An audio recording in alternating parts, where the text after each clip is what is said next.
社長、ジムに買ってどんな気分ですか？俺まだ乗ってないからそうですか。楽しみですよ。楽しみ。天気もめちゃくちゃいいです。後ろ全然映せない。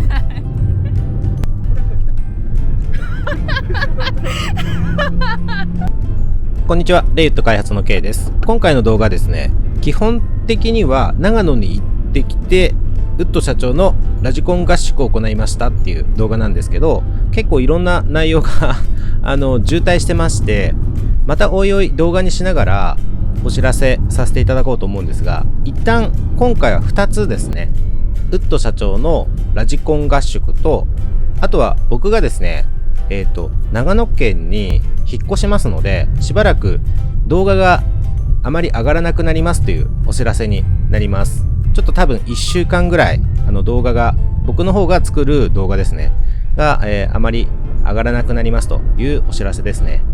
あと今もう動画で映ってますけど、今回長野に行った一番の目的は、実は車用車を購入しまして、これを東京から長野に移動したんですよ。でこの車用車がですね、1分の1スケールのジムニーですね。1分の1ジムニー JA11 という方のやつなんですけど、うちのチャンネルを見ていただいているような方はですね、大体の方が知ってると思いますけど、ジムニーですね。はいジムニーです。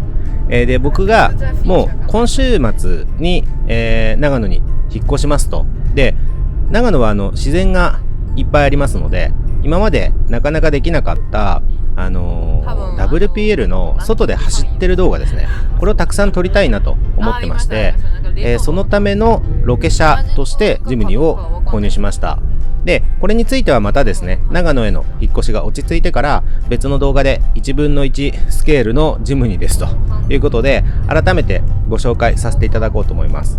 結構ロケ車用ということで、ラジコンをしに遊びに行く仕様みたいな、カスタムっていうとちょっと大げさかもしれないですけど、そういうようなこともやっていきたいなと思ってますので、それはまたおいおいですね、別の動画でご紹介させていただければと思います。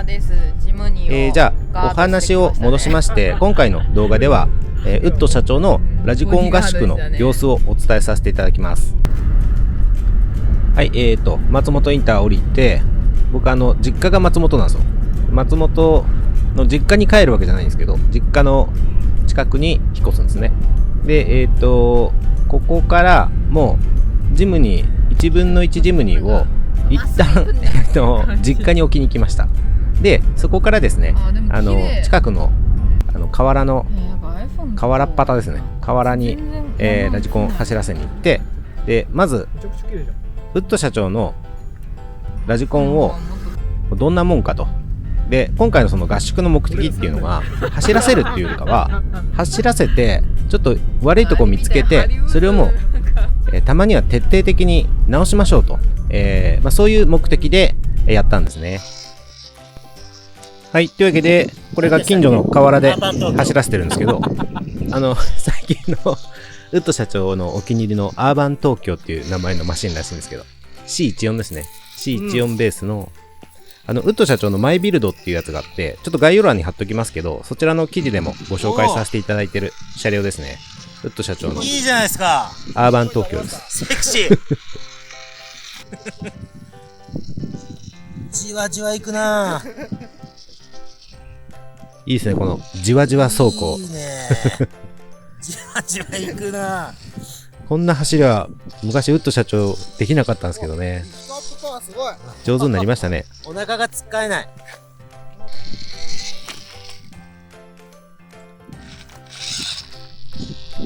はい、こんな感じで近所の河原でどんなもんかっていうのをちょっとしばらく走らせてっていう風に、してからホテルに行って、そこでこう直そうと思ったんですけど、ちょっと恒例のこれバッテリー切れをまたウッド社長が起こしまして、なんかよくバッテリー切れちゃうんですよね。多分前回のバッテリーそのまま使うみたいな、よくないですよね。本当はちゃんと充電してこないとダメなんで。でバッテリーが切れちゃって、ちょっとその切れちゃったところ動画に撮れてなかったんですけど、そこにこんなこともあろうかと前々から作ってたバッテリーサポートカーですねを出動させて、助けに行ってるとこですね。どうぞ。来た来た。はい、これでバッテリーチェンジバッテリーをお届けして、ウッド社長お得意のバッテリーチェンジをしたんですけど、相変わらずバッテリーの早替えですね。ここでちょっとトラブルが発生しまして、ちょっと多分ちょっと調子に乗ってですね、こう、無理しちゃったんですよ。バッテリーを取れた。早替えしようとして、さでこれ変えてたんですけど、なんか、これでボロが出たというか、蓋が取れてます。ちょっと様子見といてください。あ、割れてます。色なんかちょっとどっか割れちゃって、割れてます。今日合宿ですね。これ合宿です。これでなんとか収まったかと思いきやですね、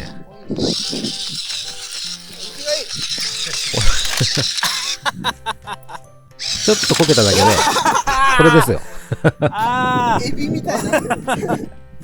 上下分かれちゃった。もうボディとターシがパカッと割れちゃったんですよ。かわいそう。で、バッテリーも出てる。リタイアですねバッテ。リーも出ちゃってるじゃん。ちゃってる。はい。で、もうバッテリーも出ちゃったし、夕方だったんで、一旦ホテルに帰ってですね、これ松本市の松本駅前なんですけど、ホテルの方から、まずは飯食いましょうということで、ちょっと僕のおすすめの美味しいご飯屋さんにですね、ウッド社長と、セールスの R さん3人で食べに行きましておじさん2人が飯食ってる絵ですね。はい。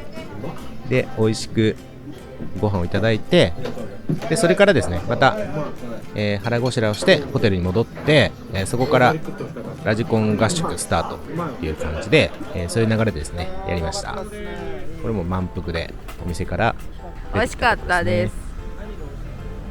美味しかった。美味しかったらしいです。美味しい。松本市はめちゃくちゃ美味意しかった。外と美味しいところがたくさんありますので、まエビフライより超えてるたちょこちょこゆくゆくですね、ちょこちょこ紹介できたらいいなと思ってます。はい。で、ここから合宿スタートですね。もうここからは、ちょっと、今これ声後で入れてるんですけど、も走らせました。う、合宿の様子をそのまま流しますので、しばらく黙っておきます。なんか軽く爆発しましたよ。で軽く爆発しちゃったんで、はいあれか、バッテリーの早入れ替えしたときに、ああ、そうですね。爆発しましたよね。はい。で、せっかくなんで、今回、もともとちょっとそういうのやれたらいいねっていう話をしてた、うんうん。ラジコン合宿ですね。はい。お願いします。まさかのホテルの部屋で、はい。やるとは思わなかったですこれをせっかくなんで、けどね。はい。寝るまで暇じゃないですか。そうですね。なので、せっかく時間あるんで、はい。これをしっかり直す。うん。で、ちょっと、できるところ、できないところあると思うんですけど、はい。できるだけビシッと見直して、はい。直したいです。はい。やりましょうと。今日監督いるんですか？はい。今日、ちゃんと監督が見てるんで、変な変なこと作業するでと、はい、怒られる怒られちゃうんで、気をつけてください。わかりました。はい。ということで、まず1個衝撃だったのが、はい。目ん玉飛び出てますよね。あれ、お気づきになりました？これ目ん玉がすごい変なとこから飛び出てますよね。どうですか？目が飛び出ちゃってる。目が飛び出ちゃってるんで、あれですよ。ミッションを、かなり玄人の人じゃないと使っちゃダメですよ、この穴はって言ってるのに、使ってますよね。やりたいじゃないですか。で、これによって、もうお気づきだと思うんですけど、そうなんですよ。この荷台ですよね。はい。荷台の、ちょっと、わかりづらいと思うんですけど、ここですよね。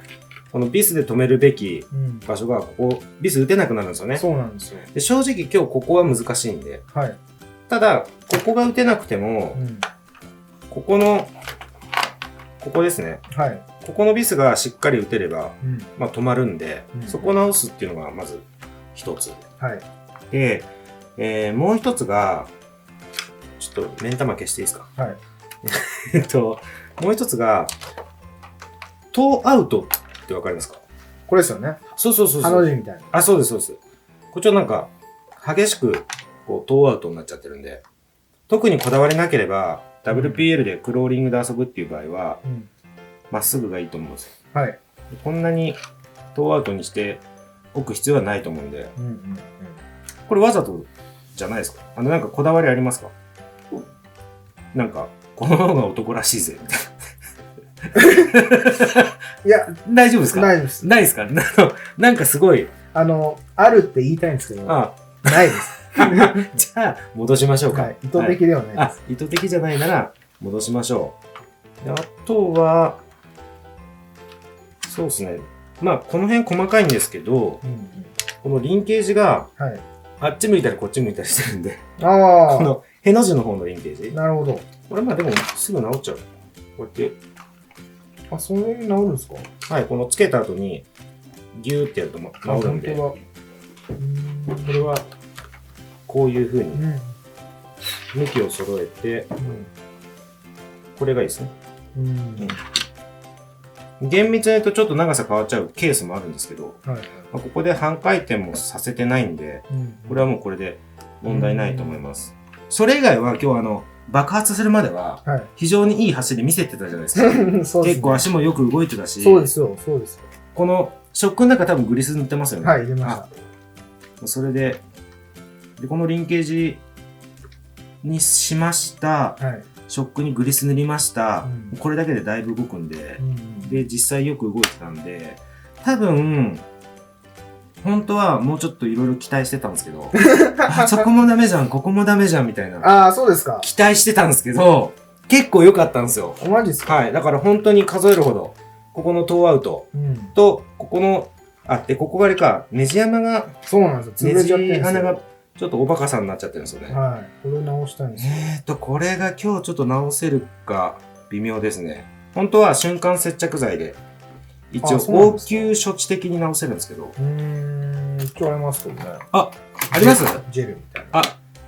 本当だ。いけると思います。ありますか？はい。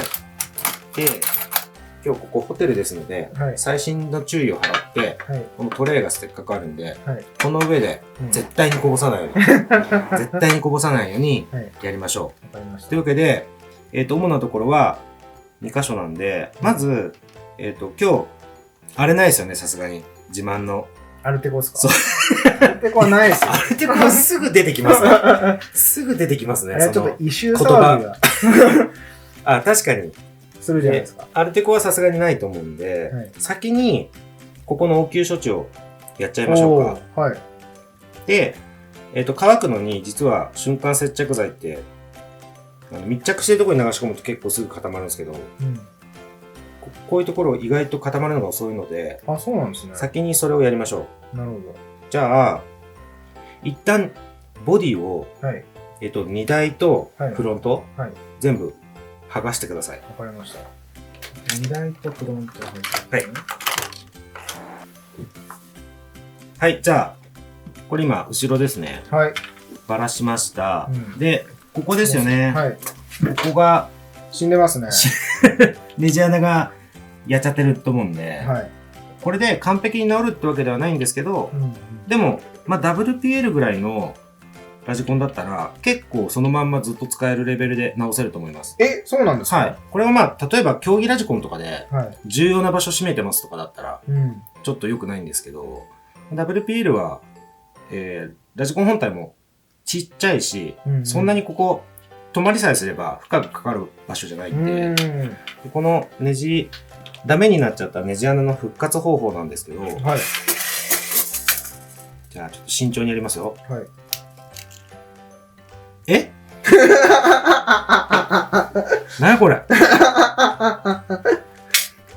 これ監督なんですけど、これ見てください、ウッド社長の瞬間接着剤。おかしいんですけど。えこれは、生きてますか？それは危ないですね。危ない。こっちの方がいいかもしれないです。カチカチじゃん。おこれなんですか？あ、でもそっちどうですか？とりあえずちょっと読みますけど。危ない危ない。じゃあやめときましょう。やめときます。バカブシューって、ブシューってなっちゃったらじゃあ大変なことになっちゃうんで。ホテルのやめときましょうか。はい。ここにですね、瞬間接着剤を流し込んだんですよ。流すっつってもほんと1滴ぐらい。ここんな感じ。で、大体、こう埋まっちゃうんですよ。このまま固まっちゃうと、ネジが入れ込めないんで、ちょっと一旦こっち閉めて、でこの爪楊枝とかで、ここちょっと、こうやってやると、ちょっと、周りだけ。はい、中埋まっちゃってたところが、ちょっとじゃないか、思いっきり穴が開くんで、これで、ちょっと足りなかったかもしれないです。これで壁を作ってあげるイメージです。なるほど。この、要は広がっちゃった穴に、ちょっとだけ瞬間接着剤を流し込んで、で、こう埋まっちゃった時は、こうポチってやって、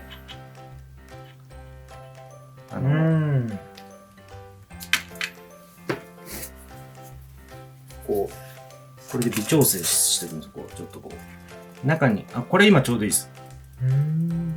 そうなん入れすぎちゃった時は、こう爪楊枝かなんかでちょんちょんってやると、程いい量に調整ができるんで、これでちょっとほっときましょう。はい。で、今日はウッド社長が大好きな、アルテコがないので、アルテコがあったらこれシュッて一吹きで一瞬で固まるんですけど、なるほど。これはちょっとこのまま放置して、乾かしながら、トーアウト直しましょうか。トーアウトの直し方知ってますか？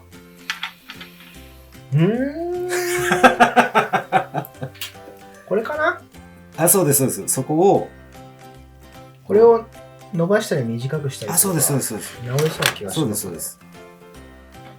観察すると分かると思うんですけど、長くすればいいか、短くすればいいか。短くすればいいですか？そうですね。ラジコン詳しいですね。もうすっかりラジコン詳しいですね。まだまだ。まだまだ。こうやって片側だけでいいんですか？両方。基本的に片側だけで大丈夫です。ここ両方つなげてるだけなんで。どっちが短くなってもいい？そうです、そうです。総距離が短くなるだけなんで。ただ、やっぱり、精神衛生上っていうレベルですけど、ここの出てるギザギザの量が、なるべく同じぐらいの方が、なんか気持ちいいじゃないですか。そうですね。はい。ただまあ、ここまでのレベルになると、もう片側締めていけば、緩い方が勝手に締まるんで、まあ、なるほど。はい。とにかく回しちゃうって感じで大丈夫だと思います。多分相当5ミリぐらいあったから、10回転ぐらいやっちゃっていいと思います。内股ちょっと回しすぎちゃいましたね。あれなんか女の子みたいになってますよ。そうですね。やりすぎました？そうですね。ちょっと、女の子みたいになっちゃったんで。内股になっちゃいましたね。いやそうですね。5回ぐらい。あれ、内股っすね。結構回しすぎちゃいましたね。すいません。ちょっとやりすぎちゃった。あれ、今、締めてますね。もうちょっとつけてみてもらっていいですか？今多分締めちゃった気がします。そんなことないか。いやーんってなってあれもっとじゃん。今多分締めてたと思うんですよ。もう閉まってますね。もう、これもうないもん。ほぼ。あれおかしいな。これはちょっと今また閉まってますね。本当ですか？これが、こういう向きに見たときに、時計回しで閉まるんで。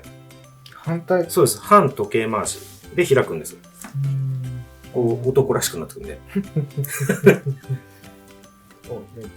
これは伸びましたよ。だいぶ。伸びました？惜しい。あと一声ですね。一声。あと3回転ぐらい。また閉めちゃった。1、2、3、そんぐらいですね。だいぶ。まっすぐになってきた。まっすぐじゃないですか？うん。もほんの、もうちょこっとだけ遠インなんで、はいはい。あ、これが、こそうです。うなってる。ちょっと、あまだ確か、にちょっと、うん。先の方がすぼまっちゃってるんで、うんあと2回転ぐらい行きましょう。時計回しに2回転。半時計回しです。はい合ってます。今合ってます。2、もうそんなもんでいいですよ。今2回転というか2、そうですね。2回し。いいんじゃないですか。うん。どうですか。いいと思います。ちょっといいですか？うん。あ、そうですね。こんな感じで、お、治りました。まっすぐになったんで、これで、どこに出しても恥ずかしくないアライメントになるほど。なりました。こういうのアライメントって言うんですよ。アライメント。はい。アライメントってやつね。アライメントって言います。難しいですね。まあ、この遠アウト遠インだけじゃないですけど、うん。こう、キャンバー角とか、クリアランスみたいなもんですね。そうです。これ、遠インとアウトだと、なんか悪いことがあったんですあと、スピードを出すか？はい。マシンだと、なんだこれ。まあいいか。スピードを出す競技車両なんかだと、遠イン、遠アウトっていうので、走りの特性が結構変わるんですよ。うん。例えば遠インつけとくとはい、クイックになったり、最初の、ちょっとステアリング切った時にはい、ビューンって走ってるから、はい。コーナー曲がる時に、キュッてやった時に、遠インにしてあると、荷重移動って言って、こう曲がるじゃないですか。はい。荷重がこっちに来ますよね。うんその時に遠インだと最初から荷重がかかるタイヤが内側向いてるんで、なるほ初動が入りが早いんですけど。ど、んちょっと難しくなるんですよ、操作。うんで、遠アウトにしとくと、こう、例えばこっちに曲がりますって言って、こう荷重がかかったこのタイヤうんがちょっと外向いてるから、動きがちょっとマイルドになるんですよ。なるほど。で一般的には、うんちょい遠アウトっていうのは多分普通うん。だと思うんですけど、ただもうその辺は好みなんで、うんっていうのはあるんですけど、それはもうあくまでも、サーキットをスピード出して走るような競技車両の話なんで、WPL はそんなスピード出さないじゃないですか。はい。で、ちょっとぐらい遠アウトでも遠いんでも、うん正直言って関係ないうん。ぐらいのことなんですけど、はい。見た目ですね。なるほで、これもうすごい、結構難しい話なんですよ。ど。うん。この辺って。はいはい。これ切った時にアッカーマンヒって知ってます？風の噂ぐらいですアッカーマンヒっていうのがまた関わってきて、よ。はい。しかもそのアッカーマンヒが思いっきりグリップしてる時と、ちょっと滑ってる時とまた変わってくるんですよ、考え方が。でもこれは、はいろんな派閥があるんで、なるほど。はい。そんなところには、ウッド社長は関わる必要ないです。そうですね。まだ。なので、僕は、個人的な好みというか考え方ですね。うん、で、こういうクローラー、WPL のようなちっちゃめの、はい。これぐらいの構造のクローラーだったら、僕は、パラレルって言って、両方平行。なるほど。パラレルがいいです。パラレル。私はパラレルです。そうです。だから、ウッド社長どっか行って、詳しい人に、フロントのアライメントどうしてますつって言われたら、あ、僕パラレルっすね。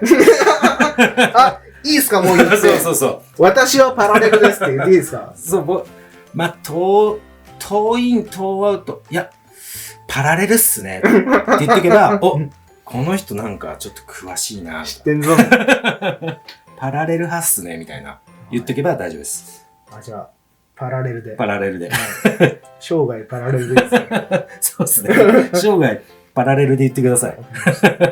アイアムパラレルってことです。そうです先進めていいですかこれでじゃあ、フロントのアライメントは OK と。はい。で、今度、あ、そうそう、そのアライメントって本当めちゃくちゃいろいろあるんですけど、あとキャンバー角とか、はい。まあリアにも遠イン遠アウトって本当は、これはできないですけど、うん車体によってはあるんですけど、その辺はまたシミラジシリーズ復活するじゃないですか。あ、はい。で、そこでまたいろいろ出てくるんで、わかりました。で僕も全然答えを知ってるとかじゃないんですけど、はい、はい。一応こういう考え方があったり、うんさっきのパラレルじゃないですけど、うん。うん。こういう流派の人がいますよみたいな、そういうのはまたおいおいいろいろ面白いんで、はい。やっていきましょうと。わかりまはい。した。ただ WPL はそんなにこだわらなくても大丈夫ですと。わかりました。はで、ちょっと気になってたのが、い。これもう、これは何ですか？これはあれ、アッカーマンヒじゃないですか。いや、リアにアッカーマンヒないです。あなかったですかはい。ステアリング機構に関わるあ、そうですか。ことなんで、これアッカーマンヒじゃなくて、はい。ただのネジの指。ここ締めておきこれはましょうか。締めましょう。はい。これは違うんですね。2だ。これいいですね、それですね。このネジ。このネジにして結構気に入ってます。プラスネジじゃなくて、はい。六角ですよね。はい。これいいっすよね。はい。かっこいいです。分かってきました。なんか、この良さ。これ、カチッといきます。カチッといきます。プラスじゃないところがいいんですよ。その見た目的に見た目的に。そうそう、なんか見た目的にもちょっとおしゃれになるし、あと、締めるときに、プラスネジって、押し付けながら回さないといけないじゃないですか。確かにこれ、スポッてはまったら、うん押し付けながらやるっていうのは必要ないんで、確かにグッと入る感じがそうです、そうです。やりやすいんですよね。とてもやりやすいです。はい、これでカッチリしましたね。はい。おー、いい動きしてるじゃないですか。上がってますか？はい。上がってますね。マイビルド車両なんで。はい本気車両ですもんね本気の車両です。これで、もう、ここのちょっと気になってたトーアウトは治りましたよと。はい。で、多分そうこうしてるうちに、乾きましたかね？多分これで乾いたと思うんで、うんで正直、全然乾いてない時に、ネジ入れちゃうと、相当固まって取れなくなっちゃうってことはあるんですけど、はい。これ今触って、ほぼほぼ乾いてるんで、うん仮に、半乾きっていうか、ちょっと言い方が難しいけど、半乾きだとちょっとやばいですけど、うん乾き具合が7割、8割ぐらい、はい。乾いてるぐらい、もう間もなく完璧に乾くなぐらいだったらもう入れちゃって大丈夫です。うんで、また緩めるときにパキって緩めれば、それでネジ山が結構形成されるんで、うんあ瞬間接着剤で。瞬間接着剤でネジ山を作るという。そうですね。この穴がバカになっちゃってるっていうのは、うん広がっちゃってるじゃないですか。はい。で、それをちょっと瞬間接着剤を流し込んで、壁を狭くしてあげるんですよ。うんで、そこにもう一回ネジを掘るなるほど。っていう感じなんで、ただ、当然もともと成形されてた穴に比べて、はい瞬間接着剤で応急処置みたいな感じなんで、うんまた同じように広がっちゃうことは考えられるんですけど、はい意外と強いです。おーへーたださっき見たところ、うん相当ガバガバだったんで、ちょっと、一回の施工でははい効かないかもしれないんで、そんなやつでした。そうですね。一旦これで、で、さっき見えにくかったんで、はいちょっと見ていただいている方に説明しておきたいんですけど、これ、ウッド社長が欲張って、ここを使わなきゃいけないですよね。うん本当は、ここが普通の穴の位置なんですけど、はい。ミッション搭載するのに、この秘密の穴使っちゃったんですよね。あげたいですからね。はい。そうすると、ご存知の方多いと思うんですけど、ここにボディの、ここですよね。ここのネジを打ちたいのに、うんそれが入れられなくなっちゃうと。そうですね。はい。っていう弊害が出てくるんで、ここはもう玄人向けの穴なんですよ。うん、なるほど。そうです。だから、ウッド社長レベルだとうん大変申し訳ないんですけど、はい。絶対手出しちゃダメな、ダメな穴なんですけど。もう出しちゃいましたよ、ほら。はい。もう、これは、もうしょうがないんで、使わないっていう方法も一応できるので、はい。ここを。今回、正直ここを、使えるようにするっていう加工までは、ちょっと出先のホテルではできないので、うんうん一旦今日は、さっきも最初の方で言いましたけど、うん。はい。ここのネジ穴を復活させて、で、あとはフロントのボディのここ止まるじゃないですか。はい。で、ここも止まるじゃないですか。うんフロントとリアのここは。はい。それで一応固定はできるんで、うん。ある程度カチッといくんで、ちょっと今回はそこだけわかりました。っていうので進めてみましょはい。う。というわけで、はい。一旦ですね、このネジ穴が使えるようになったかどうかを、ちょっと確かめてみましょう。はい。で、そっか、そもそもネジ入れてなかったから、はい。ネジないですよね。ネジないです。メキメキ言ってますよ、なんか。ゆるゆるでしたよね。はいちょっといいですか？ちょっと。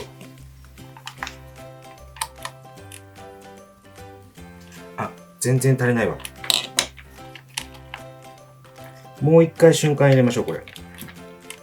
足りなかったですね。足りないですね。はい。だってこれ、ほら。本当だ。これ相当やってますね。あ、ズボズボじゃないですか、もう。ズボズボです、これ。ちょっと広げすぎちゃってるんで、ここまで来ると正直パーツごと交換した方が早いのは早いんですけど、はい。ちょっともう一回頑張りましょう。今、替えパーツがないので。わかりました。これ僕もめったにやったことないですけど、はいこんなにガバガバにしたことないんで。ティッシュ入れちゃうやつやりますか。え、そうなんですか？はい。ティッシュ。ティッシュの、これですか？はい。くしゃみ出したいとき作るやつ知ってます？あ、小よりってやつ。そうそう。小よりのはい。極細作ってもらっていいですか？極細小より。びっくりするぐらい細く。ちょうどいいです、ちょうどいいです。うまいですか？ちょうどいいです。でこれを、鼻に入れずに、はい、僕ムズムズしてる。これ見ただけでムズムズしてます。かゆくなってきたね。これをですね、またちょっと瞬間接着剤、慎重に、ちょっと、これを、さっきと同じように、こう一滴にも満たないぐらいの量で入れます。はい。で、小よりを、これ刺しちゃうんですよ。ええこれをここに、ズボッと刺しちゃうんですよ。もう、これどうするんですか？ほっときます、この。え無理やり壁をこれで狭くするんですよ。ああ、へえ。このティッシュの小よりの分、さっきこれを壁に滴らせただけなんで、はいはいはい。まあ、少ししか、あ、なるほど。はい。ティッシュの上にできるわけですか？で、これティッシュにもうこの瞬間接着剤含ませた状態で、はいはい。穴の中に1本こう入ってるから、うんそこにネジのタップ、ギザギザをはい。こうねじ込んでった時に、これが噛むんですよね。なるほど。相当これはウルトラ C のやり方なので、普段から日常的にやるものじゃないですけあ、ど、わかりました。もう応急処置の応急処置って感じですね。本当はもう変えた方がいいと。そうです、そうです。本当は正直これごと変えた方がいいっていうのと、はい。そもそも、こう、ネジ穴をこんなにガバガバにしないように気をつけましょうっていうのがはい。大前提なんですけど、はい。まあ、しょうがないですよね、慣れるまでは。そうですね。僕も小学生の頃、まだ鼻垂れ小僧だった頃、これぐらいのことやってたんで、僕まだちょっと鼻垂れ小僧なんですよ。そうです、そうです。まだ、ラジコン始めたの最近じゃないですか。そうですね。なんで、そうしょうがないです。せっかくここも、カットしたから、はい。できるだけこれを使いたいんですよ確か。に、こう、加工するとちょっと愛着湧きますよね。そうなんですよ。その、加工したパーツってはい。ここも広げましたもんね。そうなんですよ。せっかく広げたんで、使いたいなと思うんですよね。じゃあ、これをなんとか復活させましょう。で、これが、今ちょっと出先だから、はい。限られたものでやってるんで、うんたまたまティッシュもあったんで、うん。はい。ティッシュと瞬着でやったんですけど、うんこれに愛着があるから、ずっと使いたいよってことであれば、はい他にもいくらでもやり方はあるので、あ、そうですか。はい。ここに穴を開けるとかでもいいんですか？もう最悪ここにズボッと穴開けちゃって、こっちも。も穴開けちゃって、なるほナット止めでもいいんで。ど。ああ、そうか。ビスと六角ナットでギュッと止めちゃってもなるほ、最悪の最悪そこまでやり方がありますし、こっちも使えるんですかね、そしたら。そうです、そうです。そういうやり方してもいいですし、だからここを使うためにここに穴開けて、うん。ここのネジ穴はまだ生きてそうだから、はい。ここを上まで貫通させて、そこに適した太さのビスで止めちゃうとか、なるほど。そういうやり方もあると。これで、このはみ出たところ、はい。チョキンって切っちゃって、カットしますねそうですね。あ、結構カチカチなんで、これでちょっと、はい。どうしようかな。やってみますか。はい。ちょっと、ここをしっかりギュッと押さえながら、はい。こう密着させながら、あ、そうですね。で、これを磁石でくっつけて、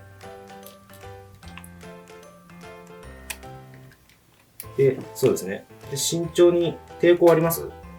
なんか、きついです。手応えあります？はい。いつもよりきついです。で、その手応えが一定の間は回し続けて、少しでも強くなったら、抵抗が。強くなった。で、もうちょい。はい、おしまい。おー、あ、いけました？止まりました。おう。じゃあちょっと、僕も感触見ておきます。あ、効いてる。効いてる。効いてる。これは治りましたね。よかったです。これで、当分は大丈夫なんですけど、はい。本来これでここ止めるじゃないですか。うんで、それは止めれないから、ここの距離がこんなにあるのに、ここで力入れると、テコの原理で、ああ、開いちゃうんここにすごい力がかかっちゃうんで、ちょっと力かけないように、このまま、ここをガバッてやらないように、慎重に、フロント部分をつけます。はい。この爪がないからガバガバだけど、もう保証がないってことですよね。そうですね。これも、ちょっと出先で直すっていうのは難しいんですけど、はい。僕の場合は、もうこれで OK っていう LED に交換した後は、結構瞬着で止めちゃいます。あ、マジですか？うん。すっごいちょこっと瞬着流して止めちゃいます。で、外したいときは、はい。もう壊す勢いで、壊すっていうのは、うん。 LED が割れちゃってもいいやぐらいで、もちろろん通電してない状態はいではい外すんですけど、この足が2本生えてるじゃないですか。ん。はい。そこを細めのラジペンで2本ともつまんでグッてやるとパキッと取れるんで、まあ、最悪そうやって接着してしまうのも一つの手かなと。なるほど。ただ、正直、ここ1回組んだら、はい、LED 交換ってめったにしなくないですか？しないです。うん。で僕は1台組んで、もうこの LED 入れたら、変えることほとんどないんで、はい。瞬間接着剤で止めちゃうことが多いですし、おー逆に変える可能性があったら、まあ、時々取れちゃってもしょうがないなって感じで、もうここにズボって刺しとくだけ。で、あとはこのゆるゆるが気になるんだったら、はい。さっきの応用で、この LED を外してる時に瞬間接着剤を爪楊枝かなんかに取って、ここにちょんって塗るんですよ、穴の内側に。あ、はいはい。そうすると突起ができるんで、きつくなるぞ。な瞬間接着剤ちょんって塗って乾かすんですよ。で、こうきつくなるまでそれを繰り返すっていう。あ、なるほど。無理やり突起を作って、そうです、そうです。で、それで、返しじゃないそうです。その LED をはめる穴があるじゃないですか。はいはい、そこに爪楊枝かなんかの先に瞬間接着剤取って、ちょんって塗るんですよ。そうするとここに突起ができるから。確かに確かに。で、それが乾いてから LED 入れる。まだきつくならないなって言ったら他の場所にちょんって塗るんですよ。なるほど。それを繰り返していくと、だんだんきつくなってくるんで、っていう方法もあります。なるほど。ただ、今日はやっぱり時間的にそう厳しいんで、はい一旦仮止めというか、ちょっと緩いかもしれないですけど、はい、今日はこのまま組んじゃって、はい、で、また気になるようだったら、い時間があるときにさっきの方法で、はい、やってみてください。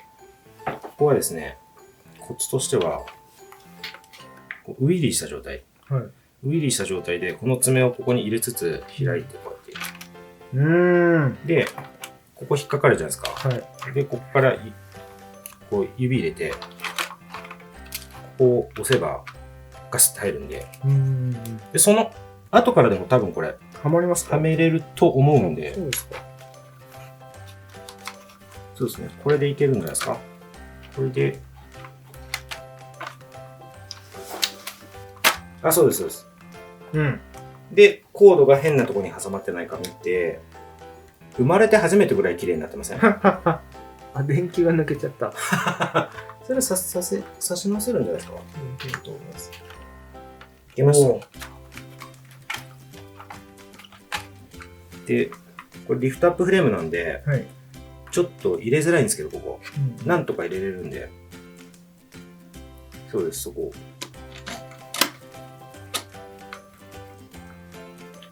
あ、いったいったいった。生きてました？生きてます。息を吹き返しました。あ、そこがずれてたんですね。ドナーが息を吹き返しました、これ。ここが、そうですね、そもそもずれちゃって、穴にネジが入ってなかったはまっていかない位置だったんで。あ、生きてる生きてる生きてます生きてました先生、生きてましたクランケ生きてました、これは。これで、ちょっと後回しになっちゃったんですけど、これで、このバンパーのここ、ここもしっかり止めてあげて、でやると、もう今すでに結構かっちりしてますけど。おー、ほんとだ。もうこれなんか、出来いいっすね。ガバガバだったじゃないですか。爆発してたのに。そうなんですよ。なので、ここが止まれば、まあ相当かっちりするんで。ニューボディは、あ、それね。ちょっとせっかくなんでお見せしときましょうか。あ、この、何かあった時のためにって感じで。そうです、そうです。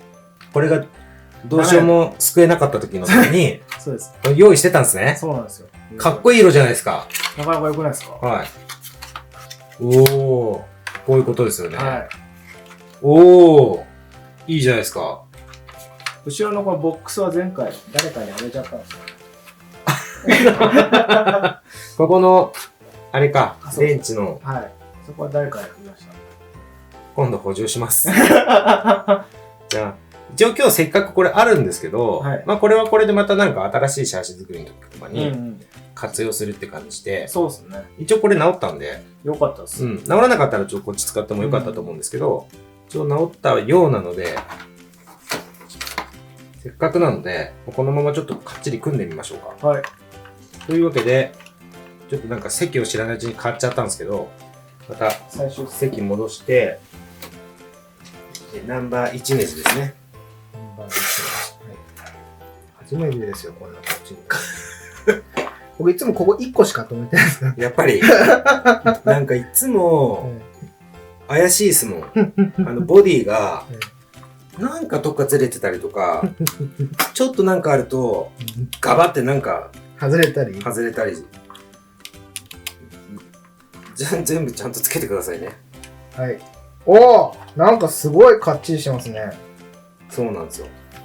最後で、ここがさっき折れてるような感じ、折れてるみたいな感じだったんですけど、調子に乗って早バッテリー替えした時に、そうですよ、折ったんですよ。多分、これで起こしてあげればあ、帰ってきます。多分帰ってくるんで、これでこう、おー。多分ですよ。こっちは生きてるんですよ。こっちは生きてて、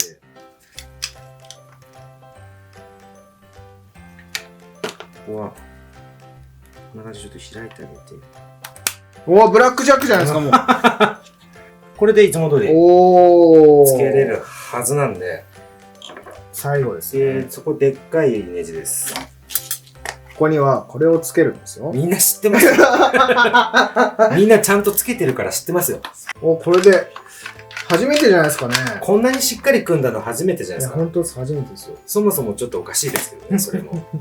ここも相手の樹脂が結構弱いんで、結構、ストップ。お、はい、こんなもんですね。こんなもんでいいです。いいですね。真面目に組んでますね。素晴らしい。こんなに真面目に組んだことないですよ。こんなに真面目に組んだことないんですか？ちょっと最初左に回して。YouTube 見ていただいている方に謝ってもらっていいですか？皆さんちゃんと組んでますよ。申し訳ないです。反省いたしました。おー、すごい。おー、もうなんかオーラが違うもん。かっちりしてる。かっちりしてます。なんかいつもこんななってたりする。なんかいつも様子がおかしいじゃないですか。様子がいいもん。これはいいですよ。ちゃんと上がるし、これでこ、んな風に。うわー、すごい。おー、これはよく走るぞ。これはマーケのケースに勝てるんじゃないですか。勝ってるんじゃないですか。うん。いや、いい、動くし。なんか動きが違いますね。で、様子が。こう、これ当たり前なんですけど、はい気軽にここ持てるじゃないですか。今までこうしてるんですそうそうそう今まで、ウッド社長のマシンってここ、お腹で抱いてあげないと、なんか爆発しちゃうから。赤ちゃんだ。あ、ほんとだ。かっちりしてますね。この方が可愛くないですか？ちゃんとしつけがされてるみたいな感じで。本当ですね。はい。青年になりましたね。そうですよこの子は。いや、これで、もうこれで、大まかなとこっていうか、なんていうのかな、パッと見で、いや、ここ直した方がいいっすよ、みたいのは、もうない、おー。ないと思います。あるわ。まだありました。ありました。これ今、さっきのパラレルで、はい、パラレルです。真ん前向いてますよね。はい。で、この時に、このサーボが垂直になってほしいんですよ。あそうだ。そう。これ、このマシンの場合はですよ。なんでかわかりますか？あれですよね、これ。ここが垂直だから、そう。これをわざわざ斜めにする必要ないですよね。そうです。今までのマシンだと、このリンクが斜めになってたんで、それに垂直にしなきゃいけないから、よく斜めになってたんですけど、これ、こうかっちりして逆によく分かったんですけど、ここは水平なんで、ってことは垂直ですよね。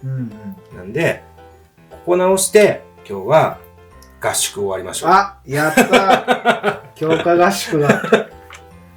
ここも90度にしなきゃいけない。そうです。相当これは、もう、ここ確かあれです。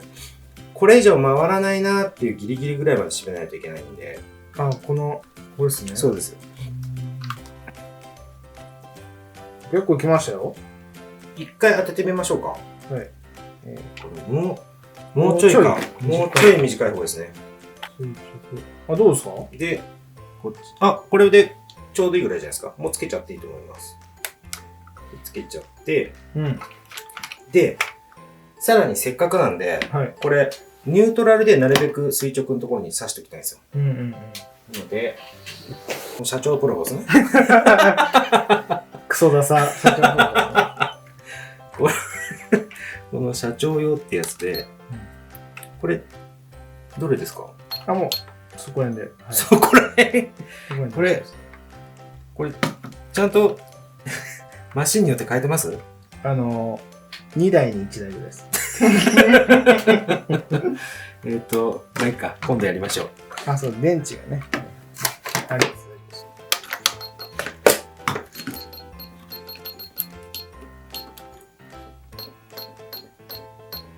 はい。アーバンにしといたんで。ありがとうございます。はい。東京号は、アーバン東京なんでアーバンですね。で、これ今、この状態で、トリムが、なんか100% になってたんですけど、トリムを、なんかもう見なかったことでしょ。トリムを、0。0にして、で、この状態でなるべく真ん中に付け直してください、これを。サーボから一回外して、なるべくまっすぐにつけるができた感じですか？今、ネジを。はい。ほぼもう完璧じゃないですか。あとは実際に走らせて、こうまっすぐ走らせて、ちょっと曲がっちゃったりしてたら、微調整をトリプルすると。なるほど。これ今0で、ほぼ真ん中なんで、非常に気持ちいい状態ですね。おー、すごい、スムーズなめちゃくちゃ気持ちいい状態じゃないですか、これ。めちゃくちゃいいですね。おー、すごい。思った通りに動けますね。これが、アクセルサーブマウントの、真のアクセルサーブマウントの効果ですね。真の効果。全然効果を、あれですね、発揮してなかったんですね。そうですね。いいんじゃないですか。目ん玉も飛び出てないし。おー、いいじゃないですか。これちゃんと、ほら。ちゃんとしてる。ちゃんとしてる。おー、いいですね。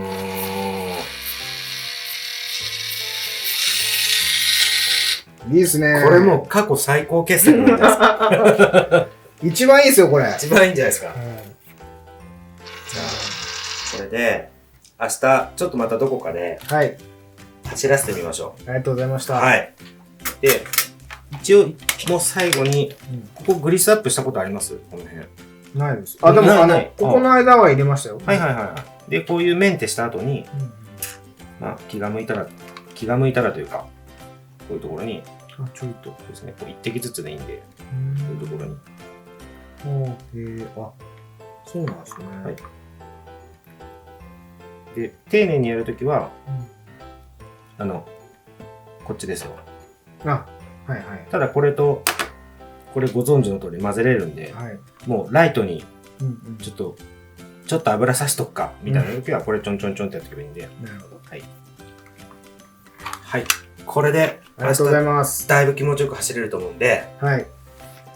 完成と。はい。もう、すごい時間かかっちゃいそうな気がしてたんですけど、意外と、そいやこまで、あ、本当だ。はい。そうですね。そこまで時間をかけずに意外と元が良かったんじゃないか。おー、ありがとうございます。はい。じゃあ、これにて、はい。ラジコン合宿終了です。ありがとうございました。ありがとうございました。はい。というわけで、翌日ですね、ちょっと、また場所変わっちゃったんですけど、公園で、こう、試しに走らせてみたんですけど、これ、見てください、これ。もう見違えるようによく走るようになりました。この足の動きが、今までこんなに動いてなかったんで、であとは、当たり前といえば当たり前なんですけど、ボディがしっかりついてると。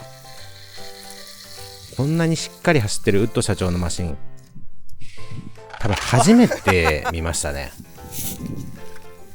まあ、ちょっと今回、全部その整備したところ、ホテルで整備してるとこ全部やったので長くなっちゃったんで、もう、あとこのちょっとだけ走ってるところですね、こう見ていただきつつ、今回の動画は終わろうと思うんですけど、このウッド社長の自慢のマシンとなったしっかり作ったですね、このアーバン、何でしたっけアーバン東京だ。アーバン東京 C14。これまた別の、多分、キャンプロケかなんか、またすぐあると思うので、そこ行った時に、またじっくりこの走りですね、お見せできればと、見ていただければと思いますので、その時ですね、またよろしくお願いします。で、今回の動画ですね、以上になります。ご視聴いただいてありがとうございました。これでもう爆発してましたもんね。は今までだったら。ここも外してみて、うん。ここも全部閉めて。でも、なんか取る。あれあれそこか、今度は。